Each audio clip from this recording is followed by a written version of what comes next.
करती हूँ। तो देखिए एमएससी फाइनल में जो हमारा टॉपिक चल रहा है वो चल रहा है रीअरेंजमेंट, और रीअरेंजमेंट के बिल्कुल हम एंड पे हैं, और रीअरेंजमेंट की ये लास्ट वीडियो होने वाली है। इसमें हमारा एक रीअरेंजमेंट ही बचा हुआ है जो कि हम कंप्लीट करेंगे, ठीक है। बाकी 12 रीअरेंजमेंट है जो अभी तक हम कंप्लीट कर चुके हैं, तो वो आप लोग प्लेलिस्ट में जाके चेक कर सकते हैं। उसके बाद जो 13th रीअरेंजमेंट है और लास्ट रीअरेंजमेंट एमएससी फाइनल का, वो हम इस वीडियो में कवर करेंगे। और जो रीअरेंजमेंट अपना चल रहा है वो चल रहा है rearrangement two electron rich carbon atom. Electron rich carbon atom वाले रीअरेंजमेंट्स में से हमने 2 रीअरेंजमेंट है वो कर लिए हैं, नेबर रीअरेंजमेंट किया और फेवरस की रीअरेंजमेंट किया है। उसके बाद अभी जो इस वीडियो में हम रीअरेंजमेंट करने वाले हैं वो करेंगे सपाइरो रीअरेंजमेंट, ठीक है। तो इस वीडियो में हमें सपाइरो रीअरेंजमेंट करना है।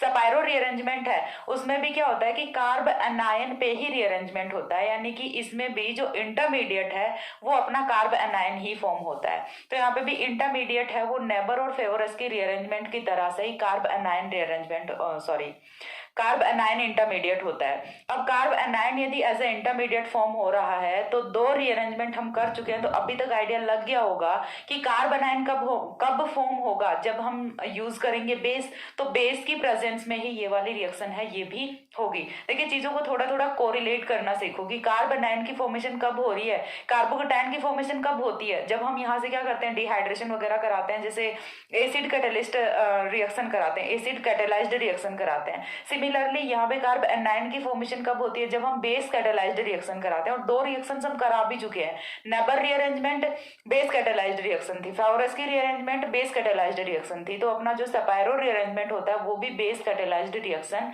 होती है। रिएक्शन में स्टार्टिंग मटेरियल क्या होने वाला है, क्या रिएक्शन का स्टेटमेंट होगा, सारी की सारी चीजें हम करेंगे रिएक्शन में। लेकिन उससे पहले मैं कुछ अनाउंस करना चाहती हूँ आप लोगों के लिए। रीअरेंजमेंट का अपना लास्ट वीडियो है ये, इसके बाद मैंने बोला था कि रिडक्शन स्टार्ट करेंगे, ठीक है। लेकिन उस शेड्यूल में मैं थोड़ा सा चेंज कर रही हूँ, रिडक्शन पहले स्टार्ट नहीं करेंगे। हाँ रिडक्शन की भी काफी बच्चों ने डिमांड की है, लेकिन उससे पहले कुछ बच्चों ने बहुत ज्यादा रिक्वेस्ट की है कि मैम पहले आप डिस्कनेक्शन का प्रोटेक्टिंग ग्रुप वाला चैप्टर एक बार हमें करवा दीजिए। तो डिस्कनेक्शन जो बच्चे रिडक्शन पढ़ना चाहते थे उनसे एक बार के लिए मैं सॉरी कहना चाहूंगी, क्योंकि पहले एक बार वो करना पड़ेगा, क्योंकि उन स्टूडेंट्स की शायद सेमेस्टर एग्जाम वगैरह हैं अभी। तो एक बार के लिए मेरे को प्रोटेक्टिंग ग्रुप वाला जो है यूनिट वो मैं स्टार्ट करूंगी, डिस्कनेक्शन यानी कि ऑर्गेनिक सिंथेसिस सेकंड का।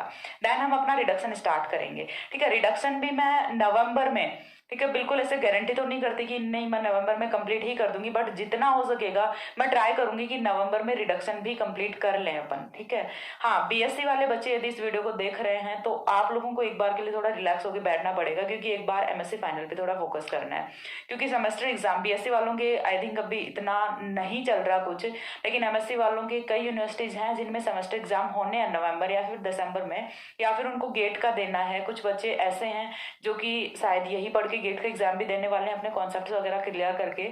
तो एक बार मैं एमएससी वाले बच्चों के लिए थोड़ा सा यहाँ पे सिलेबस प्रोवाइड करा दूं, उनका ऑर्गेनिक सिंथेसिस फर्स्ट पेपर करा दूं, या फिर एक बार के लिए डिस्कनेक्शन वाला ये जो प्रोटेक्टिंग ग्रुप वाला और रिडक्शन वाला, रिडक्शन कंप्लीट होने के बाद मैं बीएससी की वीडियोस डालना शुरू करूंगी। उससे पहले ये नहीं है कि मैं बिल्कुल वीडियो नहीं डालूंगी। हाँ यदि कभी कभार टाइम मिलता है तो मैं बीएससी की भी एक एक दो वीडियो है वो रूटीन में कर दूंगी, ज्यादा तो नहीं, लेकिन एक बार के लिए जो हमारा एमिनो एसिड चल रहा है वो मैं कंप्लीट करूंगी, और साथ में फिनोल चल रहा है सेकेंड ईयर में वो कंप्लीट करूंगी। ये दोनों तो कंप्लीट कर दूंगी, लेकिन अभी के लिए बीएससी का कोई नया चैप्टर है वो स्टार्ट नहीं करूंगी मैं। सो बीएससी वाले बच्चे हैं वो थोड़ा सा पेशेंस रखिए, एक बार के लिए एमएससी वालों को संभाल लेते हैं थोड़ा सा, क्योंकि आप लोगों को भी पता है, मैंने पहले भी बोला है मैं अकेली पढ़ाने वाली हूँ। और देखिए इतना सारा सब कुछ मैनेज करना शायद इन मतलब स्टार्टिंग में थोड़ी सी प्रॉब्लम होती है। हाँ धीरे धीरे थोड़ी मेरे को भी हैबिट हो जाएगी तो चलो कर लिया करूंगी, लेकिन एक बार के लिए मैं सिर्फ नवंबर में 2 ही यूनिट्स पे वीडियो डालने वाली हूँ। फर्स्ट तो अपना होगा प्रोटेक्टिंग ग्रुप, ठीक है, प्रोटेक्टिंग ग्रुप वाली यूनिट कंप्लीट करूंगी, और देन मैं स्टार्ट करूंगी रिडक्शन। तो यही 2 यूनिट्स हैं ये पूरे नवंबर में होने वाली हैं, और दोनों ही काफी बड़ी यूनिट्स हैं। तो ये 2 यूनिट यदि कंप्लीट हो जाएं तो वो भी एक बहुत ही अच्छी बात होगी नवंबर में। तो यही मेरे को बताना था। यदि बीएससी वाले बच्चे भी देख रहे हैं तो सॉरी, लेकिन प्लीज नाराज मत होना कि मैम ये कौन सी बात हुई कि सिर्फ एमएससी की वीडियोस डाल रहे हो। तो थोड़ा सा अंडरस्टैंड करने की कोशिश कीजिए, थोड़ा सा आप लोगों को कॉम्प्रोमाइज करना पड़ेगा, क्योंकि आप ही का चैनल है, आप ही के लिए वीडियो बनाने हैं, ठीक है। बीएससी वाले हैं वो भी स्टूडेंट्स हैं मेरे लिए और एमएससी वाले भी स्टूडेंट्स हैं, सारे के सारे स्टूडेंट्स इक्वल हैं। मेरा ऐसा कोई मोटिव नहीं होता कि नहीं बीएससी की वीडियोस पे इतने व्यूज आ रहे हैं, एमएससी की वीडियोस पे इतने व्यूज आ रहे हैं। अगेन बता रही हूँ कि मैं ना ही व्यू पे मैंने कभी कॉन्सेंट्रेट किया, ना ही मैंने कभी सब्सक्राइबर्स पे कॉन्सेंट्रेट किया है, ठीक है, ना ही कभी मैंने लाइक्स पे कॉन्सेंट्रेट किया है। मैंने सिर्फ कॉन्सेंट्रेट किया है कि बच्चों को कितना समझ आ रहा है उस चीज़ पे, और बच्चों का रिस्पॉन्स काफ़ी अच्छा आ रहा है कि मैम आप ये चैप्टर करवाइए, ये चैप्टर करवाइए। तो देखिए एक एक बच्चे की डिमांड है वो तो पूरी नहीं हो सकती, इतना आप लोग भी समझते हैं कि एक साथ इतना सारा सब कुछ। अब एक बच्चे ने बोल दिया मैम ये स्टार्ट कर दो, ये कर दो, तो ऐसे तो नहीं हो सकता ना, क्योंकि देखिए मेरे को भी देखना पड़ता है, एक लेक्चर को प्रिपेयर करने के लिए बहुत ज़्यादा टाइम लगता है, ये चीज़ आप लोगों को भी पता है। साथ ही में मैंने बताया था कि अभी रिसेंटली भी मेरी बीएड की एग्जाम्स चल रही हैं, 4 पेपर मेरे हो गए, अभी भी मेरे 3 पेपर बचे हुए हैं, लेकिन फिर भी मैं खड़ी होकर वीडियो बना रही हूँ। मेरे पेपर्स में कोई गैप भी नहीं है, ये चीज़ मैंने पहले वाले वीडियो में भी बताई थी, लेकिन फिर भी मैं वीडियो बना रही हूँ क्योंकि मेरे को पता है कि स्टूडेंट्स को नीड है मेरी, और मेरे को शायद होना चाहिए इस टाइम पे, ठीक है। इसीलिए तो आप लोगों को थोड़ा सा सपोर्ट करना पड़ेगा, आप ही का चैनल है और थोड़ा सा कॉम्प्रोमाइज करना पड़ेगा। तो नवंबर में रिडक्शन और प्रोटेक्टिंग ग्रुप 2 ही यूनिट्स हैं वो चलने वाली हैं, यही मेरे को बताना था। सो डोंट वरी, सारा का सारा सिलेबस हाँ हम करेंगे, कंप्लीट करेंगे, जरूर करेंगे। ऐसा नहीं कि मैं बीच में छोड़ के चली जाऊंगी, कहीं नहीं जाऊंगी। अभी मेरी हेल्थ भी अच्छी है, आप लोगों ने प्रेज की है तो उनकी वजह से मेरी हेल्थ काफ़ी इंप्रूव हुई है। So thanks to all of you कि आप लोगों ने इतना प्रे किया, आप लोग इतना जो सपोर्ट करते हैं, इतना जो अप्रिसिएट करते हैं, उसके लिए thank you so much. But यहाँ पे आपको थोड़ा सा कॉम्प्रोमाइज़ करना पड़ेगा, स्पेशली बीएससी वाले स्टूडेंट्स, तो वो नाराज़ ना होंगी मैम हमें मतलब एमएससी का क्यों कर रही हैं मैम, हमें बीएससी का नहीं प्रोवाइड करा रहे। तो फिनॉल और अमीनो एसिड कंप्लीट करूंगी, उसके बाद दिसंबर में हम नेक्स्ट यूनिट स्टार्ट करेंगे। बाकी देखते हैं शेड्यूल क्या होता है, जरूरी नहीं है कि यही रहे, साथ साथ में कर दें, क्या पता, वो डिपेंड करेगा कि किस टाइप से टाइम निकलता है, उसी के अकॉर्डिंग। अब हम आते हैं अपने सपायरो रीअरेंजमेंट पे, काफ़ी बात हो गई है। सपायरो रीअरेंजमेंट में देखिए करना क्या है, सबसे पहली चीज़ सपायरो रीअरेंजमेंट।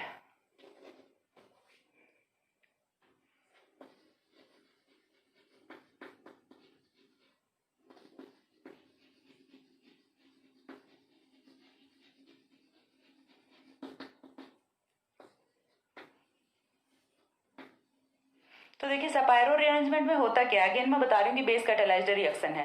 देखिए आप इस तरह से याद रख सकते हैं कि कार्बन आयन जिनमें भी बनेगा ना, उनमें रिएक्शन में जो कैटलिस्ट है वो हम बेस यूज करेंगे, ठीक है, बेस कैटेलाइज्ड अपनी रिएक्शन होगी।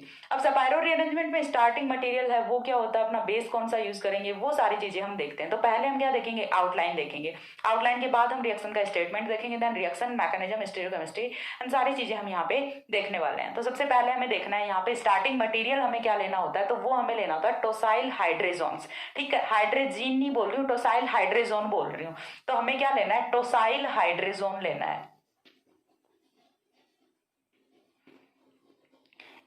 इनिशियली हमें क्या लेना है, टोसाइल हाइड्रेजोन लेना है। टोसाइल हाइड्रेजोन की रिएक्शन है वो हमें करानी है स्ट्रॉन्ग बेस के साथ में, ठीक है। बेस कौन सा यूज करना है स्पेसिफिक, वो चीज भी मैं आप लोगों को यहाँ पे बताऊंगी कि हाँ यहाँ पे ये चीज भी मेंशन होती है कि हम चाहे जो बेस यूज नहीं कर सकते, यहाँ पे एक बेस का भी फिक्स रखा गया कि यही बेस है वो हमें सपायरो रीअरेंजमेंट में यूज करना होता है। और ये अच्छी चीज भी है, आप उस बेस को देख के पकड़ सकते हैं कि हाँ ये सपायरो रीअरेंजमेंट है, ठीक है। तो यहाँ से देखिए स्ट्रॉन्ग बेस हमें यूज करना होता है जब हम टोसाइल हाइड्रेजोन की रिएक्शन कराते हैं स्ट्रॉन्ग बेस की प्रेजेंस में। फर्स्ट स्टेप तो क्या होता है, स्ट्रॉन्ग बेस होता है।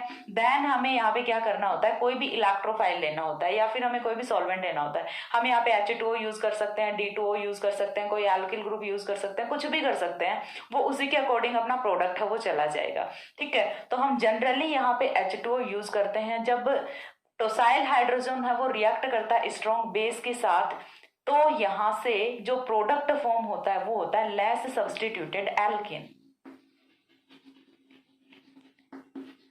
Less substituted alkene.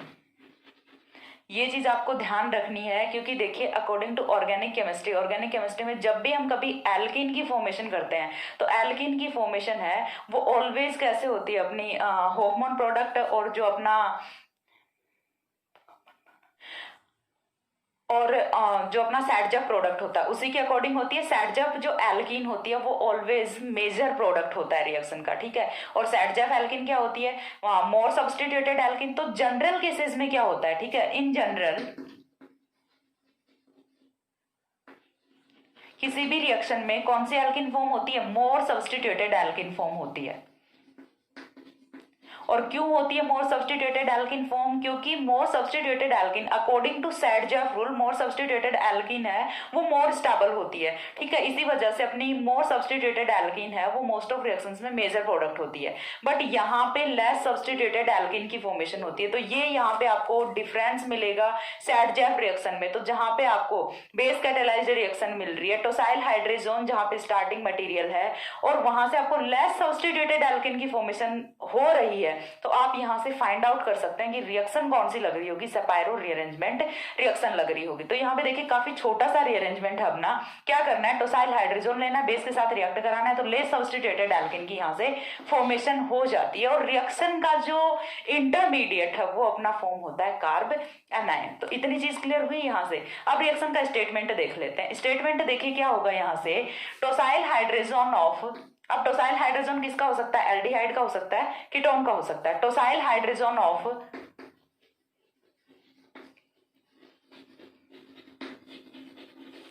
टोसाइल hydrogen of aldehyde and ketone when treated with strong base, when treated with strong base gives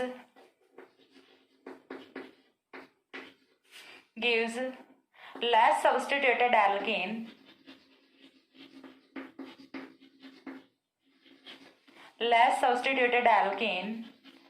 and this reaction is known as Shapiro rearrangement. ठीक है। तो होता क्या है कि जब हम टोसाइल हाइड्रोजन, एल्डिहाइड और कीटोन के टोसाइल हाइड्रोजन की रिएक्शन कराते हैं स्ट्रॉन्ग बेस के साथ, तो यहां से फॉर्मेशन होती है लेस सब्स्टिट्यूटेड एल्कीन की, and this reaction is known as Shapiro rearrangement. अब मैंने क्या बोला था कि यहाँ पे स्पेसिफिक बेस यूज होता है, वो कौन सा होता है और कितने इक्विवेलेंट ऑफ बेस यूज होते हैं, ये चीज भी यहाँ पे फिक्स होती है, ठीक है। तो यहाँ पे देखिए होता क्या है, इन सेपायरो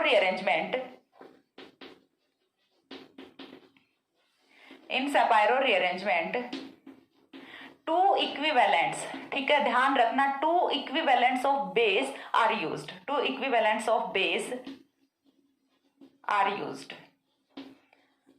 ठीक है। ये चीज अच्छे से ध्यान में रखनी है कि ओनली टू इक्विवेलेंट बेस हैं वो ही यहाँ पे यूज होते हैं। ऐसा नहीं है कि आपने बेस लिख के छोड़ दिया, आपको स्पेशली यहाँ पे मेंशन करना पड़ेगा कि कितने बेस के इक्विवेलेंट आपने यहाँ पे रखे हैं। तो टू इक्विवेलेंट ऑफ बेस है वो यहाँ पे आपको रखना होता है। मैं बता रही हूँ, देखिए इसमें काफी छोटी छोटी चीजें हैं, तो काफी इंपॉर्टेंट रीअरेंजमेंट है ये, जो कॉम्पिटिटिव एग्जाम्स होती हैं उनके पॉइंट ऑफ व्यू से, ठीक है। देन अपना नेक्स्ट पॉइंट है, अब हम यहाँ पे बेस कौन सा यूज करते हैं, तो बेस के लिए यहाँ पे हमें जनरली यूज करना होता है ऑर्गेनोमेटालिक कंपाउंड, और ऑर्गेनोमेटालिक कंपाउंड में भी जनरली हम जो यूज करते हैं सेपायरो रीअरेंजमेंट में वो अपने होते हैं ऑर्गेनोलिथियम कंपाउंड, यानी कि हम RLI है वो जनरली यूज करते हैं, ठीक है। The base which is used in Shapiro reaction बोले, rearrangement बोले, सेम ही थिंग है। Shapiro reaction is organometallic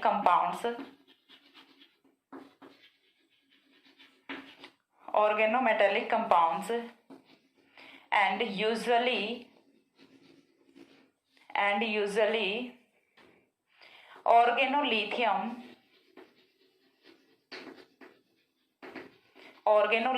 RLI are used, ठीक है। यूजुअली हम कौन सा बेस यूज करते हैं, ऑर्गेनोलिथियम है वो हम यहाँ पे एज अ बेस यूज करते हैं। अब हम यहाँ पे एक एग्जांपल देख लेते हैं रिएक्शन की होती किस तरह से है। रिएक्शन का एग्जांपल है वो हमें देखना है। तो जनरल सा हम एग्जांपल देख रहे हैं, एग्जांपल को देख के बिल्कुल ये नहीं सोचना कि रिएक्शन हार्ड है। मैकेनिज्म देखो कि बहुत ही इजी रिएक्शन है, सबसे सिंपलेस्ट रीअरेंजमेंट है अपना सेपायरो रीअरेंजमेंट। तो देखिए हमें लेना क्या है, टोसाइल हाइड्रोजन लेना है। टोसाइल हाइड्रोजन मैं आपको प्रिपेयर करके दिखाऊंगी, लेकिन एक बार के लिए हम रिएक्शन है वो अपने टोसाइल हाइड्रोजन से ही स्टार्ट करेंगे। तो हमें इनिशियली क्या लेना है, टोसाइल हाइड्रोजन लेना है। चलो ये ले लिया tosyl hydrogen, CH3CH2 C double bond N NHTS CH3, ये अपना क्या है, टोसाइल हाइड्रेजोन लिया है हमने। टोसाइल हाइड्रेजोन की रिएक्शन किसके साथ करानी है, टू इक्विवेलेंट्स ऑफ, हमें क्या लेना है, बेस लेना है। बेस कौन सा लेना है, RLi लेना है। तो ब्यूटिल लिथियम ले लें, ठीक है। बेस हम कौन सा ले लेते हैं, ब्यूटिल लिथियम ले लेते हैं। फर्स्ट स्टेप तो होगा ये। सेकंड स्टेप में हम क्या कराएंगे, यहाँ से H2O का अटैक कराएंगे। तो यहाँ से प्रोडक्ट है वो क्या फॉर्म होगा, देखिए CH3 CH2 CH double bond CH2, ठीक है। लेस सब्स्टिट्यूटेड एल्किन की फॉर्मेशन हो रही है। यहाँ से दूसरी एल्किन कौन सी फॉर्म हो सकती थी, देखिए दूसरी एल्किन यहाँ से कुछ इस तरह से फॉर्म हो सकती थी, CH3 CH double bond CH CH3, ठीक है। दूसरी एल्किन ये हो सकती थी जो कि more substituted alkene and according to Saytzeff rule यही अपनी मोर स्टेबल एल्किन होती है। बट यहाँ से ये वाली एल्किन है ये फॉर्म नहीं होती। तो फिर कौन सी फॉर्म होती है, यही फॉर्म होती है जो कि लेस सब्स्टिट्यूटेड एल्किन होती है। तो रिएक्शन का प्रोडक्ट है वो क्या होता है, अपना लेस सब्स्टिट्यूटेड एल्किन होती है। तो देख लीजिए कितनी सिंपल सी रिएक्शन है, सेपायरो रिएक्शन, सेपायरो रीअरेंजमेंट, यही अपना होता है सेपायरो रीअरेंजमेंट। अब इसकी मैकेनिज्म क्या होती है वो हम देखेंगे, उससे पहले एक बार इतना स्क्रीनशॉट ले लीजिए।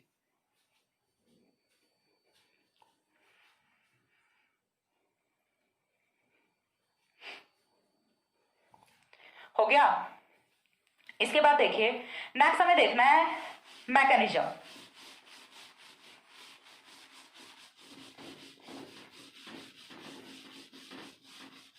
तो मैकेनिज्म की यदि मैं बात करूं तो देखिए सबसे पहले हमने क्या लिया है, टोसाइल हाइड्रेजोन लिया है। तो टोसाइल हाइड्रेजोन है, देखिए जनरली यदि आप लोगों को याद नहीं रहता तो आप रिएक्शन कहां से स्टार्ट करोगे वो मैं आप लोगों को बताती हूँ। स्टेप वाइज बिल्कुल हम चलेंगे, क्योंकि टोसाइल हाइड्रेजोन पे बहुत सारे बच्चे ऐसे हैं जो कंफ्यूज होंगे। लेकिन टोसाइल हाइड्रेजोन से पहले वाले स्टेप से यदि हम चलें तो आपको बिल्कुल भी कंफ्यूजन नहीं रहेगा रिएक्शन में। तो मैकेनिज्म देखिए हम कर लेते हैं।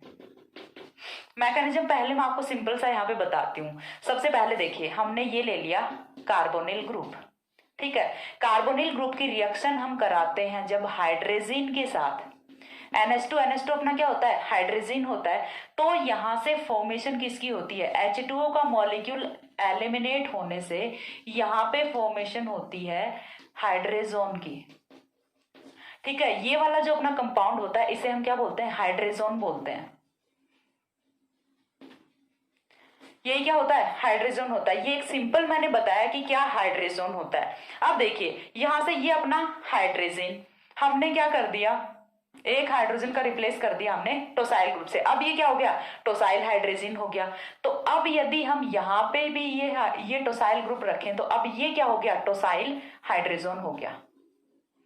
तो टोसाइल हाइड्रोजन का कॉन्सेप्ट समझ आया हमें। अब आपको करना क्या है, आपको सिर्फ इन दोनों वैलेंसीज को कंप्लीट करना है। पीछे आप कोई भी ग्रुप लगा सकते हैं, ठीक है। पीछे आप चाहे साइक्लिक कंपाउंड लेते हैं, कुछ भी लेते हैं, लेकिन इतना हमें लेना होता है। अब इसके पीछे आप कुछ भी जोड़ो, उसी के अकॉर्डिंग आपका प्रोडक्ट है वो बन जाएगा, लेस सब्स्टिट्यूटेड एल्किन है वो फॉर्म हो जाएगी। लेकिन मैंने आपको बता दिया कि किस तरह से यहाँ से कीटोन या फिर यहाँ पे आप कुछ भी जोड़ो, कोई फर्क नहीं पड़ता। हमें तो सिर्फ क्या चाहिए, टोसाइल हाइड्रोजन चाहिए, जो कि हम बना चुके हैं। ये टोसाइल हाइड्रोजन, अब इसके पीछे कुछ भी जोड़ो कोई फर्क नहीं पड़ेगा, ये टोसाइल हाइड्रोजन ही रहने वाला है, ठीक है। तो सबसे पहले हमें क्या फॉर्म करना है, टोसाइल हाइड्रोजन फॉर्म करना है। हमने जो वैलेंसीज यहाँ पे रखी थी एग्जाम्पल में वही हम यहाँ पे रख लेते हैं ताकि अच्छे से समझ आए। तो देखिए हमने क्या रखा था, CH3 CH2 C double bond O CH3, ketone है अपना, ठीक है। कीटोन है, कीटोन की रिएक्शन किसके साथ करा दें, टोसाइल हाइड्रोजन के साथ करा दें, NHTS। ये क्या है अपना,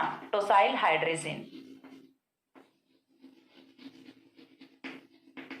टोसाइल हाइड्रोजन के साथ जब रिएक्शन कराएंगे तो यहां से माइनस क्या होगा, H2 होगा। अब आई थिंक इस रिएक्शन की मैकेनिज्म बताने की नीड नहीं है, क्योंकि ये बहुत ही बेसिक लेवल की मैकेनिज्म है, ठीक है। आप डायरेक्ट यहां से याद रखिए कि यहां से क्या होगा, माइनस H2O होगा, ठीक है।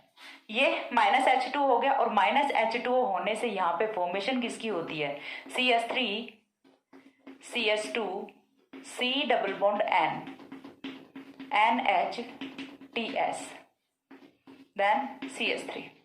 चीज क्लियर हुई। यहां से जो प्रोडक्ट बना है इसी को हम क्या कहते हैं, टोसाइल हाइड्रोजन कहते हैं, टोसाइल हाइड्रोजन। यही क्या है अपना, टोसाइल हाइड्रोजन है। अब इस वाले में और इस वाले में डिफरेंस क्या दिख रहा है कि यहाँ पे हमने सिर्फ वैलेंसीज को कंप्लीट कर दिया और वहां पे हमने सिंपल लिखा है। तो टोसाइल हाइड्रोजोन का जो बेसिक स्केलेटन है वो आप लोगों को समझ आना चाहिए, रटना नहीं है कि नहीं इसके पीछे ये जोड़ा तो हम भी यही जोड़ें।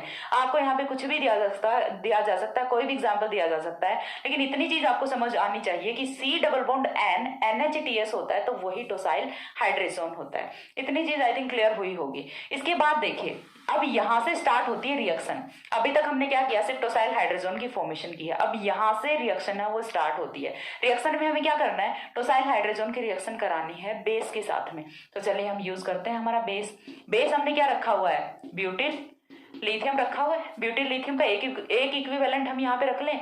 अब बेस हमने लिया है ब्यूटिल लिथियम, स्ट्रॉन्ग बेस होता है, तो ये करेगा क्या वो चीज तो हमें पता होनी चाहिए। बेस का काम क्या होता है, abstraction of hydrogen, abstraction of proton, और प्रोटॉन ये कहाँ से निकालेगा, ऑब्वियस सी बात है जहां से मोर एसिडिक प्रोटॉन होगा वहीं से निकालेगा। तो पहले ये यहाँ से प्रोटॉन को निकाल लेता है। अब सबसे पहली चीज तो देखिए ये टूटेगा किसमें, Bu negative and Li positive में। Bu नेगेटिव है, ये क्या करेगा, यहाँ से H लेगा और ब्यूटेन की फॉर्मेशन करेगा BuH की फॉर्म में, ब्यूटेन की फॉर्म में यहाँ से बाहर निकल जाएगा। ठीक है, तो यहाँ से माइनस क्या होगा, ब्यूटेन होगा। चीज समझ आ रही है, यहाँ से माइनस क्या होगा, ब्यूटेन होगा, और ये वाला जो लिथियम है ये आके इसके साथ काउंटर आयन की फॉर्म में लग जाएगा। चीज क्लियर हो रही है, ये यहाँ पे आके in the form of counter ion यहाँ से लग जाता है। CH3 CH2 C double bond N TS CH3। अब देखिए नाइट्रोजन पे एक लॉन पेयर पहले से था, अब यहां से ये जा रहा है तो बॉन्ड के इलेक्ट्रॉन्स को छोड़ के जा रहा है, तो नाइट्रोजन पे चार्ज कौन सा आया, नेगेटिव चार्ज, और लिथियम पे चार्ज कौन सा, पॉजिटिव चार्ज। ठीक है, तो यहाँ पे चार्ज कौन सा आ रहा है, पॉजिटिव चार्ज आ रहा है। अब ये चीज हमें पता है कि यहाँ पे वीक फोर्स ऑफ अट्रैक्शन होता है, कोई बॉन्ड की फॉर्मेशन नहीं होती। बॉन्ड की फॉर्मेशन क्यों नहीं होती, क्योंकि यहाँ पे जो इलेक्ट्रोनेगेटिविटी का डिफरेंस है वो बहुत ही ज्यादा डिफरेंस होता है, दैट्स वाई यहाँ पे कोई बॉन्ड प्रेजेंट नहीं होता। यहाँ पे सिर्फ वीक फोर्स ऑफ अट्रैक्शन होता है आयंस का, या फिर हम आयनिक बॉन्ड यहाँ पे बोल सकते हैं। ठीक है, तो फर्स्ट स्टेप में यहाँ से हुआ क्या, देखिए कंप्लीट हमने ब्यूटिल लिथियम हमने यहाँ से लिया था, ब्यूटेन हमने बाहर कर दिया और लिथियम को हमने यहाँ से रख लिया। इतनी चीज क्लियर हुई। अब उसके बाद देखिए दूसरा ब्यूटिल लिथियम आता है फंक्शन में, यहां से रिएक्शन है वो बिल्कुल एग्जैक्टली स्टार्ट होती है। इतना तो सिंपल सा था कि यहाँ से हाइड्रोजन को एलिमिनेट कर दिया, लेकिन अब यहाँ से बहुत ही इंपॉर्टेंट है। अगेन हमने बेस यूज कर लिया, अब बेस क्या करेगा, यहाँ से हाइड्रोजन को अब्स्ट्रैक्ट करेगा। बेस को क्या करना है, हाइड्रोजन को अब्स्ट्रैक्ट करना है, लेकिन इस बार हाइड्रोजन को अब्स्ट्रैक्ट करे तो करे कहाँ से, क्यों, क्योंकि देखिए यहाँ पे इधर कोई हाइड्रोजन नहीं है, तो फिर हाइड्रोजन बचे किधर, इधर बचे। अब इनमें से कहाँ से हाइड्रोजन को उठाए ये वो चीज हमें देखनी पड़ेगी। तो अब यहाँ पे कुछ फैक्टर्स लगते हैं कि कहां से ये हाइड्रोजन को निकालेगा और उसी के अकॉर्डिंग अपना प्रोडक्ट है वो ऑब्टेन होगा। अब हाइड्रोजन देखिए, यदि हम बात करें तो ये वाला भी अल्फा हाइड्रोजन, ये वाला भी अल्फा हाइड्रोजन, हाइड्रोजन यहां से भी जा सकता है, हाइड्रोजन यहां से भी जा सकता है, लेकिन एग्जैक्टली हाइड्रोजन जाएगा कहां से, ठीक है, या फिर यहां से जाएगा कहां से हाइड्रोजन, वो चीज हमें डिसाइड करनी पड़ेगी। और वो चीज डिसाइड करने के लिए यहाँ पे दो क्राइटेरियाज रखे गए हैं। पहले मैं आपको एक बार बोल के बता देती हूँ, देन मैं रिटर्न भी कर दूंगी यहाँ पे। तो देखिए पहला क्राइटेरिया यहाँ पे क्या रखा, स्टीरियोकेमिस्ट्री का। ठीक है, फर्स्ट क्राइटेरिया यहाँ पे क्या रखा है, स्टीरियोकेमिस्ट्री का।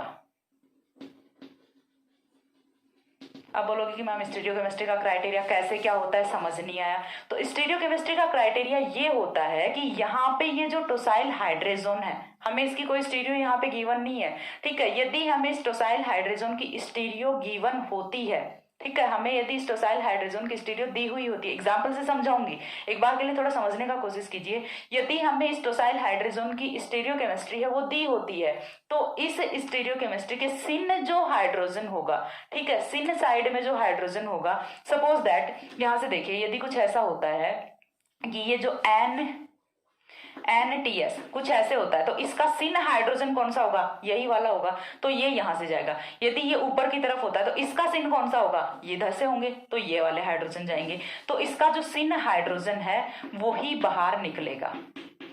चीज क्लियर हुई। यदि टोसाइल हाइड्रोजन की स्टीरियोकेमिस्ट्री गिवन है तो यहां से जो सिन हाइड्रोजन है, ठीक है, सिन ऑफ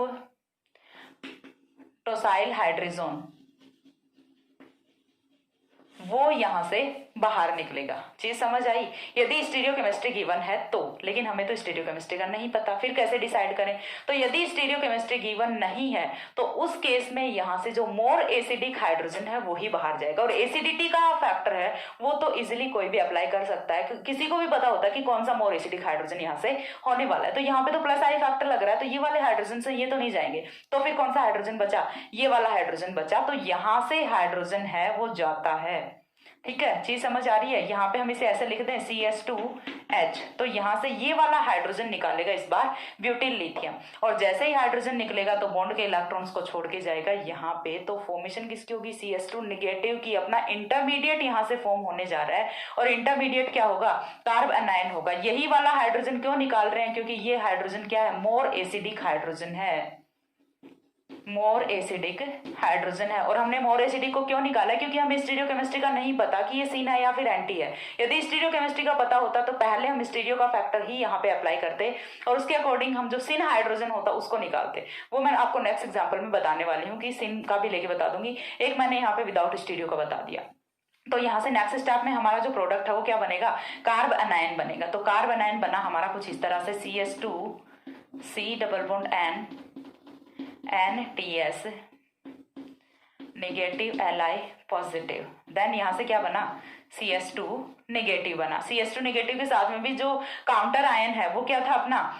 लिथियम पॉजिटिव है यहाँ पे भी। ठीक है, यहाँ से माइनस क्या हो रहा है? ब्यूटिल, सॉरी माइनस क्या हो रहा है? अगेन ब्यूटेन हो रहा है।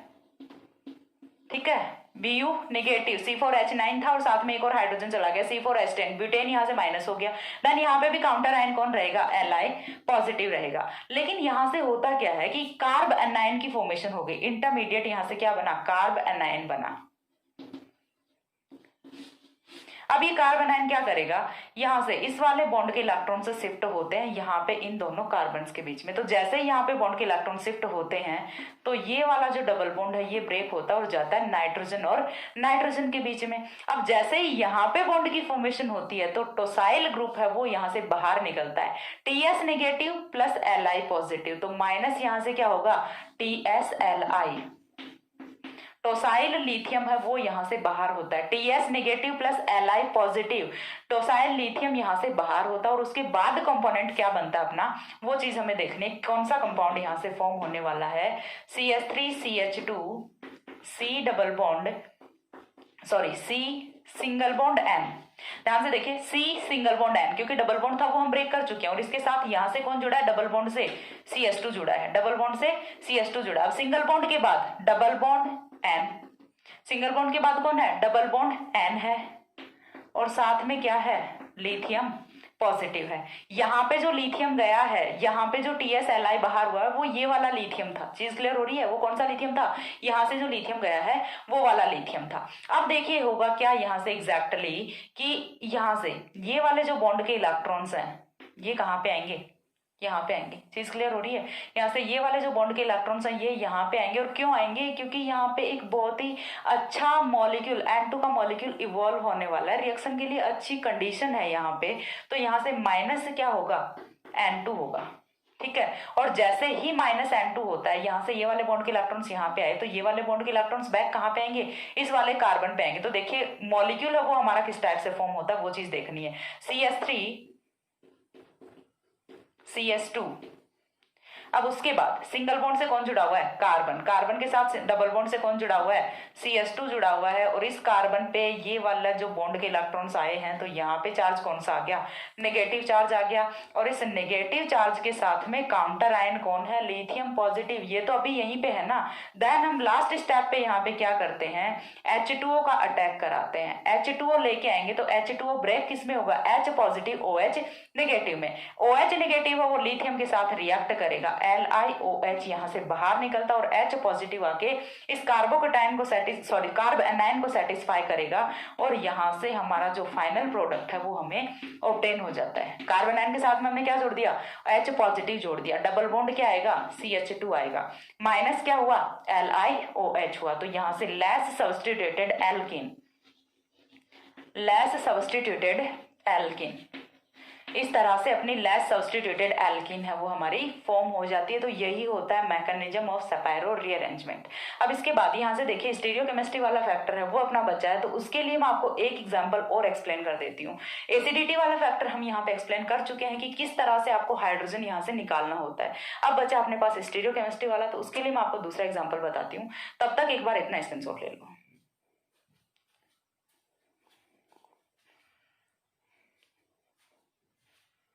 हो गया। इसके बाद देखिए नेक्स्ट एग्जांपल है,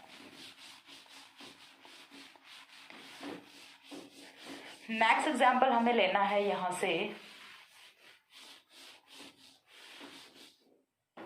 कुछ इस तरह से। हम यहाँ पे नेक्स्ट एग्जांपल रख लेते हैं। अगेन देखिए मैं कीटोन से ही स्टार्ट कर रही हूं, ठीक है, मैं रिएक्शन है वो कीटोन से ही स्टार्ट कर रही हूं, तो आपको थोड़ा सा अच्छे से समझ आ जाए, ताकि टोसाइल हाइड्रोजन से डायरेक्ट रिएक्शन है वो मैं स्टार्ट नहीं कर रही हूँ, ठीक है। ये हमने ले लिया यहाँ से साइक्लोहेक्सेनोन ले लिया। साइक्लोहेक्सेनोन की रिएक्शन हमें किसके साथ करानी है, NH2NH-TS के साथ में करानी है। वही इनिशियली तो आपको पता है ना, पीछे कुछ भी हो आपको यहाँ पे नहीं देखना, आपको सिर्फ इतना देखना है, माइनस कर दो H2O। माइनस H2O करने से जो प्रोडक्ट हमें ऑब्टेन होगा वो कुछ इस तरह से होगा। यहाँ से ये तो हुआ अपना कुछ इस तरह से NH-TS, ठीक है। कुछ इस तरह से हमें हमारा टोसाइल हाइड्रोजन है वो ऑब्टेन हो जाता है। ये अपना क्या हुआ, टोसाइल हाइड्रोजन हुआ। अब टोसाइल हाइड्रोजन तक तो हमारा हो गया। यहाँ से हम सेपेरो रीअरेंजमेंट रिएक्शन है वो स्टार्ट करते हैं। अब सेपेरो रीअरेंजमेंट रिएक्शन में फर्स्ट ऑफ ऑल हमें क्या करना है, ब्यूटिल लिथियम यूज करना है। चलिए रख दिया ब्यूटिल लिथियम, माइनस क्या होगा, ब्यूटेन होगा। और हाइड्रोजन कहाँ से जाएगा, ये वाला हाइड्रोजन जाएगा यहाँ से। चीज क्लियर हो रही है, यहाँ से ये वाला हाइड्रोजन बाहर जाएगा, तो फॉर्मेशन कुछ इस टाइप के प्रोडक्ट की यहाँ से हो जाती है। इनिशियली आपको सिर्फ क्या करना है, यहाँ से हाइड्रोजन हटा देना है, negative charge Li, positive and tosyl. पीछे पे कुछ भी रिएक्शन नहीं होनी है। पीछे वाला कंपाउंड मैंने सिर्फ इसलिए चेंज किया है ताकि आपको यहाँ से हाइड्रोजन कौन सा निकल रहा है वो चीज समझ आए। बाकी मैकेनिज्म है वो बिल्कुल सिमिलर ही रहनी है। आपको सिर्फ ये समझ आना चाहिए कि आपको हाइड्रोजन कहाँ से एलिमिनेट करना है, बाकी कोई भी प्रॉब्लम नहीं होगी रिएक्शन में कभी भी, ठीक है। तो यहाँ से देखिए इस टाइप से प्रोडक्ट हमारा फॉर्म हो गया। देन हम नेक्स्ट स्टेप में क्या करते हैं, नेक्स्ट स्टेप में हम अगेन यहाँ पे रखते हैं अपना बेस। अगेन हमने क्या रखा है, बेस रखा है। अब यहाँ पे पॉइंट आता है कि इस बार वाला हाइड्रोजन कहाँ से जाए। तो देखिए इस बार हाइड्रोजन अपने पास यहाँ पे भी है और हाइड्रोजन अपने पास यहाँ पे भी है।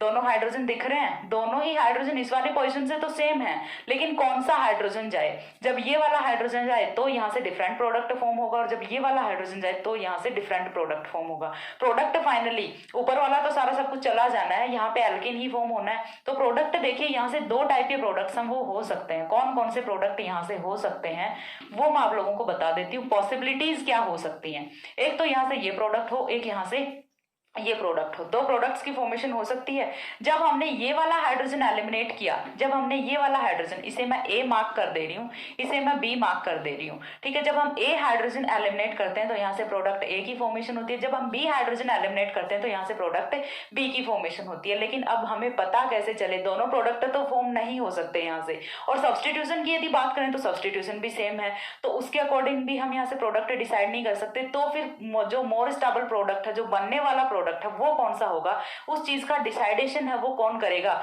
यही वाले हाइड्रोजन्स करेंगे। और वो किस बेसिस पे होगा, on the basis of stereochemistry.